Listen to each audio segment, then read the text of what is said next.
let's move on to the next piece of bonus clip content that I wanted to look at. It's a little bit more chill, and it's more related to the NHL. So I think I have an NHL logo here. I'm not sure if it's actually in the right dimensions. Yes, it is. Oh, I got it looking perfect. So I'm going to be bringing up the, the website and the kind of usual background stuff that I stick in the middle there for the moment. But I just wanted to take this bonus clip to go, guys, the NHL season's starting as we're recording this. This will be about a week after the NHL season's kicked off by the time this bonus clip goes out. There's a couple of notable European players that have spent most of, if not their entire careers up until this point, in Europe that are moving over to the NHL this season, and I want to give you guys a good look at them. There's 3 different players specifically, one from Minnesota, one for the New York Islanders, and one for the Toronto Maple Leafs, which Chris is very happy about. So basically, I'm going to take you through all of them. So I will take off the image, and I'll bring up the news article. So first off, we have Carril Caprizov of the Minnesota Wild. He was a 5th round pick by them back in 2015. He's 23 years old, so still very young, and he's finally moving over to the NHL. He's finally kind of shown that he's good enough to be there, but boy, did he have a very good career in the KHL, which has earned him this gig in the bigs. So if we're talking, he played for a Metallurg team in 15-16, 27 points in 53 games, so that was his the year after his draft year. He had 8 points in 31 games during his draft year, during the 14-15 season, and since then, he moved on to some of the stronger teams in the league, and he went on a tear. The second year after he was drafted, 42 points in 49 KHL games. That's how you get noticed by North America. He then follows it up with a 40-point year in 46 games with CSKA Moscow after moving on from Salavat.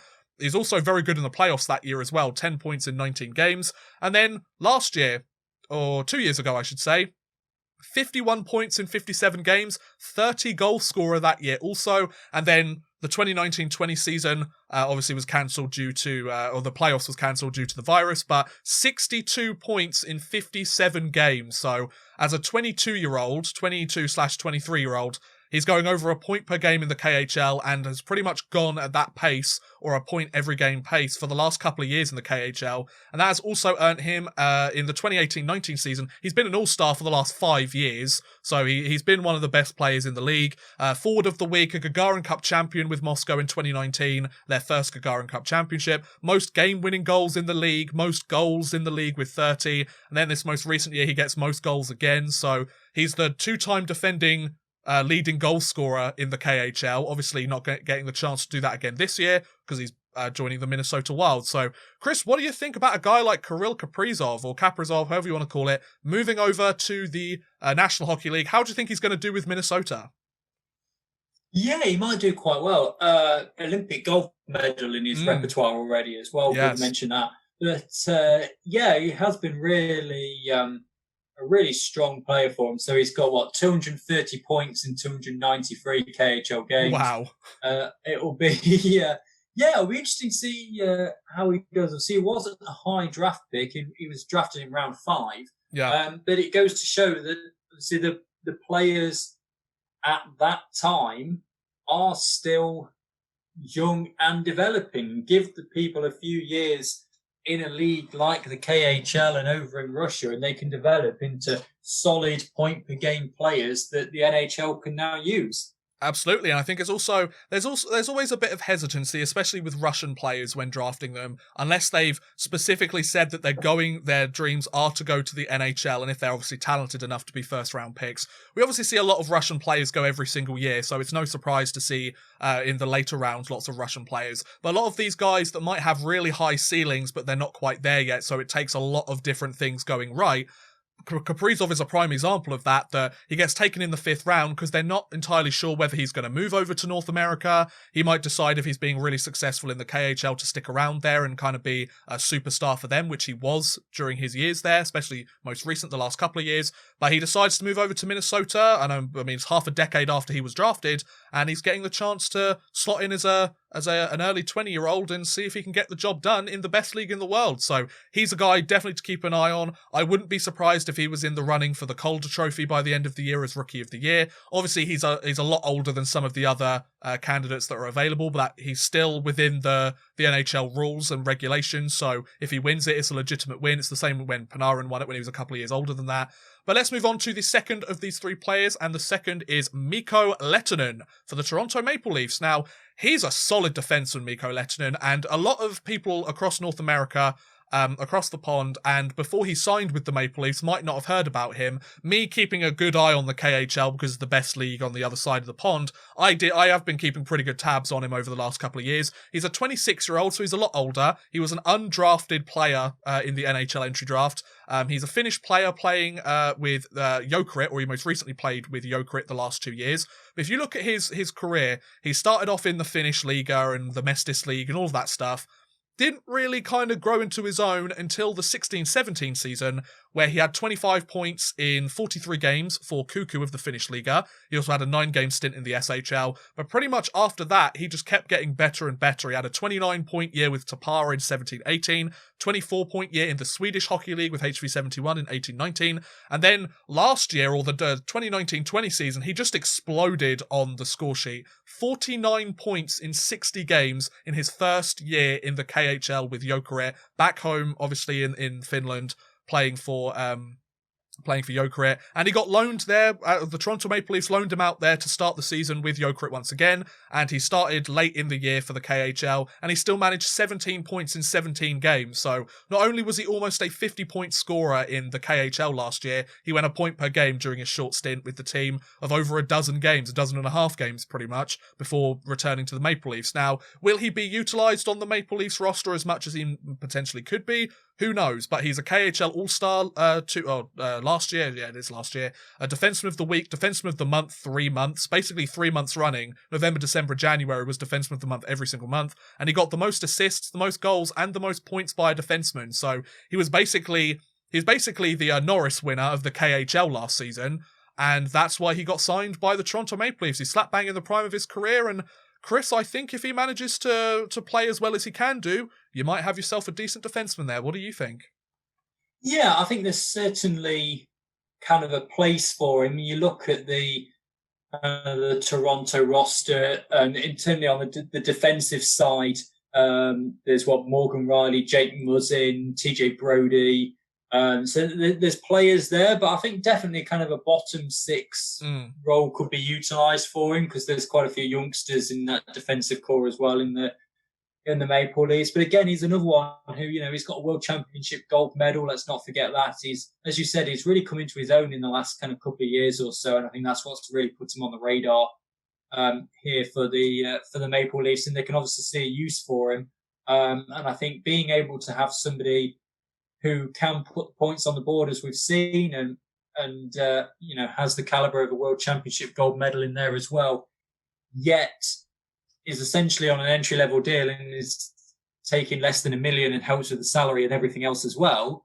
I can see why the Maple Leafs have done it, and I think it could put a few points up and help them out where they need some help. Absolutely, and I think, like you mentioned, a low-risk, potentially high-reward signing. And it's worth mentioning, I just brought the stats up once again on the screen. In domestic competition, only including domestic competition, so the Finnish Liga, the SHL, the KHL, the last 4 years he's been a plus player, including the 2019-20 season, a plus 26 on the year. He was a plus 4 to start the year with Jokerit this season before moving over to North America to join the Maple Leafs. But, I mean, we're talking the 2016-17 season was the last time he was a minus player. So he puts up points, but he also helps contribute, and he's smart defensively in his own zone as well, which we know the Maple Leafs need a fair share of that if they want to have success in the back end. And finally, the last player I want to look at is Ilya Sorokin of the New York Islanders. Now, there's been a lot of hype with him in New York, and quite understandably so. He's once again another product of CSKA Moscow along with Carril Caprizov. It reminds me very much of the Nikita Gusev and Igor Sturkey moving from SK St. Petersburg a few years ago, and a season or two ago, and basically that has an effect on the team because, I mean, Sorokin, he was a third-round draft pick in 2014, and he was doing okay until the 2015-16 season, until he really kind of got a starting netminder role in the KHL with CSKA Moscow, and since then, oh my lord, has he been on a tear with the team. I mean, 15-16, he had a 17-7-4 record with Moscow during the 16-17 season, 25-7-6 in the 17-18 season, 25-7-8.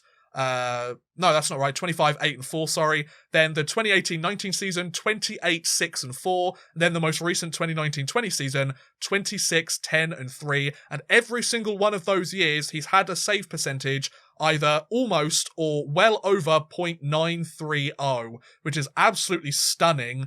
And a goals against average of under 2 as well, for the most part, teetering on kind of 1.5 goals against a game, 1.25 goals against a game.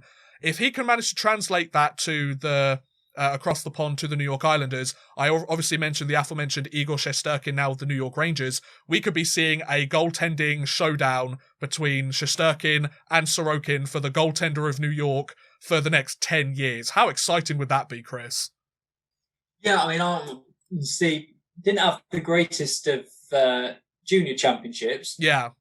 But the way I'm looking at it is that this is a guy, he's got Olympic gold medal. Yep. He's got 3 bronze medals at the World Championships. Mm-hmm. And Russia, they're always strong in the World Championships. He's a player who could easily get the big 3. Yes. The Stanley Cup, the Olympics, and the World Championships. The Triple Gold Club. The Triple Gold Club, yes. He's easily a player that could do that. He could be, a stellar goaltender for the Islanders or just in the NHL, wherever he goes. I think if he gets the right kind of team in front of him, then he can easily win a Stanley Cup. And I think that is where, I think the Islanders have got a steal there. And as you said, I think they've got some great net minding coming up. And, so hopefully he gets some game time and he plays well. But the numbers he's been putting up in the KHL is just incredible. And obviously the KHL is a lesser league to the NHL. The competition isn't as... there isn't as much parity between the top and the bottom teams, like we've seen all year long when we've been looking at the stats and the standings and everything. But I am very excited to see a Battle of New York being backstopped by a pair of Russian netminders. You couldn't make this stuff up, and it's going to be great to see. I could imagine both Shesterkin, Sorokin. I mean, if you talk about Vasilevsky as well, the recent Stanley Cup championship winning netminder, there's something about netminders from Russia that just seem to be sticking at the moment, and I would imagine it's a trend that could continue for many years to come. So those were the 3 kind of long-time European players, later round draft picks, unsigned guys in the NHL that, they've been in Europe, been in the KHL for several years now, kind of in their mid to early to mid 20s, not necessarily got the chance before, but now they've got the opportunity to take the NHL by storm, and I think they could do a pretty good job of it, ladies and gentlemen.